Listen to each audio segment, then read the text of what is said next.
Praise the Lord. இந்த June மாதத்தில் 3ஆம் தேதியாகிய இந்த செவ்வாய்க்கிழமையின் காலை வேளையில் தேவ சமூகத்தில் வந்திருக்கிற ஒவ்வொருவரையும் கர்த்தர் தாமே ஆசீர்வதிப்பாராக. இந்த நாளிலும் நம்ம தியானிக்கிற கர்த்தருடைய வார்த்தை நம்முடைய பரிசுத்த வேதாகமத்தில் எரேமியா தீர்க்கதரிசியின் புஸ்தகம் 30ஆம் அதிகாரம் 8வது வசனம். The book of Jeremiah chapter 30 verse 8. அந்நாளில் நான் அவன் நுகத்தை உன் கழுத்தின் மேல் இராதபடிக்கு உடைத்து உன் கட்டுகளை அறுப்பேன் என்று சேனைகளின் கர்த்தர் சொல்லுகிறார். அந்நியர் இனி அவனை அடிமை கொள்வது இல்லை. அல்லேலூயா. ஆண்டவருடைய அருமையான வசனத்துக்காக இந்த காலை வேளையில் நம்ம கர்த்தரை ஸ்தோத்திரிக்கலாமா. அந்த நாளிலே, ஆண்டவருடைய நாளிலே கர்த்தர் என்ன செய்வாராம்? அவன் நுகத்தை உன் கழுத்தின் மேல் இராதபடிக்கு அதை உடைத்து, கர்த்தர் நுகத்தை உடைப்பார். நுகம் என்பது கழுத்தின் மேல் பூட்டப்படுகிறது. அப்போ அந்த கழுத்தின் மேல் அந்த நுகம் வைக்கப்படும் பொழுது, அந்த நுகம் வைக்கப்பட்ட அந்த நபர் இல்லை அந்த மிருகம் என்ன செய்ய முடியாது? தானாக எதுவுமே செய்ய முடியாது. அந்த நுகம் அதோடைய கழுத்தில் இருக்கிற வரைக்கும் அந்த நுகத்தை வைத்தவன் அதை என்ன செய்ய அவன் அந்த நுகத்தை வைத்திருக்கிறானோ அதைத்தான் செய்ய முடியும். அதுக்கு ஒரு விடுதலை கிடையாது. அந்த நுகத்தை தானாக அதை எடுக்கவும் முடியாது. அந்த நுகத்தை வைத்தவன் தான் அதை எடுக்க வேண்டும். நம்ம எல்லாருமே பார்த்துருப்போம் இல்லையா? நம்மளுடைய ஊர்களில் அந்த மாட்டு வண்டியெல்லாம் நம்ம பார்த்துருப்போம். அந்த மாட்டின் மேலே என்ன வைக்கிறாங்க? ஒரு பெரிய நுகத்தை அவங்க வைக்கிறாங்க. அந்த நுகம் இருக்கிற வரைக்கும் அதால் ஒன்றுமே செய்ய முடியாது. அது கழுத்தை கூட திருப்பி பார்க்க முடியாது. அப்படியாக அந்த நுகம் பூட்டப்பட்டு இருக்கிறது. அது ஒரு கடினமான ஒரு காரியமாக இருக்கிறது. ஆனால் அந்த நுகத்தை எடுத்த உடனே பார்த்திங்கன்னா அந்த மாட்டுக்கு அவ்வளோ ஒரு ஃப்ரீடம், அவ்வளோ ஒரு விடுதலை. அது எங்கே போகணுன்னாலும் போகலாம், அது நல்லா சாப்பிடலாம், கொஞ்சம் ரிலாக்ஸ்டாக அது இருக்கலாம். இன்றைக்கி அநேகருடைய கழுத்தின் மேலே இன்றைக்கி சத்ருவாகிய பிசாசு நுகத்தை வைத்திருக்கிறான். அவர்கள் சுயமாக சிந்திக்க முடியாதபடி, சுயமாக எதையும் செய்ய முடியாதபடி ஒரு நுகம் பூட்டப்பட்டு இருக்கிறது. அந்த நுகத்தை சத்ரு எடுக்க மாட்டான். ஆனால் கர்த்தர் சொல்லுகிறார், அந்த நுகத்தை நான் உடைத்து போடுவேன். அல்லேலூயா. நுகத்தை உடைக்கிறவர் நம்முடைய தேவன், சேனைகளின் கர்த்தர் அதை சொல்லுகிறார். நம்முடைய நுகங்களை கர்த்தர் உடைப்பார். எந்தெந்த காரியத்திலே நுகங்கள் காணப்படுகிறதோ அந்த நுகத்தை எல்லாம் ஆண்டவர் என்ன செய்வாராம்? உடைத்து உன் கட்டுகளை அறுப்பேன் என்று சேனைகளின் கர்த்தர் சொல்லுகிறார். எல்லா கட்டுகளையும் கர்த்தர் அறுக்கிறார்.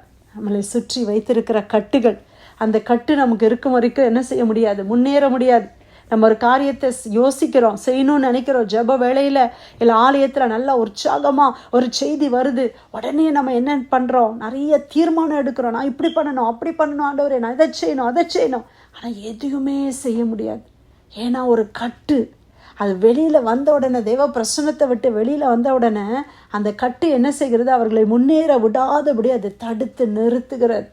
அவர்களை அப்படியே தடுத்து தடுத்து தடுத்து ஏதோ ஒரு பிரச்சனை, ஏதோ ஒரு காரியம் வந்து வந்து வந்து ஆவிக்குரிய வாழ்க்கையில் முன்னேறவே முடியாதபடி, ஜெப வாழ்க்கையில் முன்னேற முடியாதபடி, ஊழியத்தில் முன்னேற முடியாதபடி, கர்த்தருக்காக சேவை செய்கிறதுல, பரிசுத்த ஜீவியத்தில் முன்னேற முடியாதபடி சில தீர்மானங்களை எடுக்கிறோம். பரிசுத்தமாக வாழணும், பரிசுத்தமாக இதெல்லாம் நான் செய்யணும்னு நினைக்கிறோம். இதெல்லாம் இனிமேல் நான் பார்க்க மாட்டேன், இதிலெல்லாம் நான் சேர்ந்து கொள்ள மாட்டேன், இந்த மாதிரி நபர்களோடு நான் கலக்க மாட்டேன்னு தீர்மானிக்கிறோம்.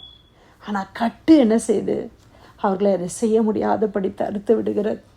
ஆனால் ஆண்டவர் இன்னைக்கு சொல்லுகிறார், அந்த கட்டுகளை அறுப்பேன் என்று கர்த்தர் சொல்லுகிறார். ஹல்லேலூயா. ஒரு கட்டு இருக்கும்போது நம்மளால் என்ன செய்ய முடியல? ஒரு மாடை தான் இல்லை ஒரு நாய்க்குட்டியை தான் ஒரு இதில் கட்டி வச்சுருக்கிறீங்கன்னு வச்சுக்கோங்களேன். அது அந்த சர்க்கிளில் தான் சுற்றி சுற்றி சுற்றி சுற்றி வருது. அதால் என்ன செய்ய முடியல? அது கட்டை தாண்டி போக முடியாது. ஆனால் அதை விடுதலை ஆக்கிட்டிங்கன்னா அது இங்கேயும் அங்கேயும் ஃப்ரீயாக அது ஓடுது இல்லை? இன்றைக்கி நம்மளெல்லாம் நமக்கு ஆண்டவராகிய இயேசு கிறிஸ்துவில் வரும்போது நமக்கு முதலாவது கிடைத்தது ரட்சிப்பு. அந்த ரட்சிப்போடு நமக்கு கிடைத்தது விடுதலை. பிரியமானவர்களே, ஆண்டவர் நமக்கு விடுதலையை கொடுத்திருக்கிறார். இன்றைக்கி நமக்கு சுயாதீனத்தை தேவன் கொடுத்திருக்கிறார். இன்றைக்கி ஆண்டவருடைய பிள்ளைகளுக்கு கர்த்தர் அந்த விடுதலை. ஆனால் பிசாசு என்ன செய்கிறான்? பலவித நுகங்களை நம்ம மேலே போடுகிறான். பலவிதமான கட்டுகளை கட்டி, சினிமா என்ற கட்டு, பலவிதமான சீரியலை பார்க்குறது ஒரு கட்டு, இப்படியெல்லாம் கட்டுகளை கட்டி வைத்திருக்கிறான். பலவிதமான போதை பொருட்களுக்கு அநேகர் அடிமையாக இருக்கிறாங்க. இன்றைக்கி நம்முடைய நேரத்தை கரெக்டாக நம்ம யூஸ் பண்ண முடியாதபடி எத்தனையோ காரியங்கள் நம்முடைய நேரத்தை திருடுகிறதாக காணப்படுகிறது. இன்றைக்கி சில நேரங்களில் சாப்பாட்டில் கூட சிலருக்கு அடிக்ஷன் இருக்கிறத பார்க்குறோம். அதை பார்த்த உடனே அவங்களுக்கு அதை சாப்பிடணுன்னு இருக்குது. அவங்களுடைய ஒரு ஹெல்த்தியாக வாழ முடியாதபடி அநேக காரியங்கள் தடை செய்கிறது.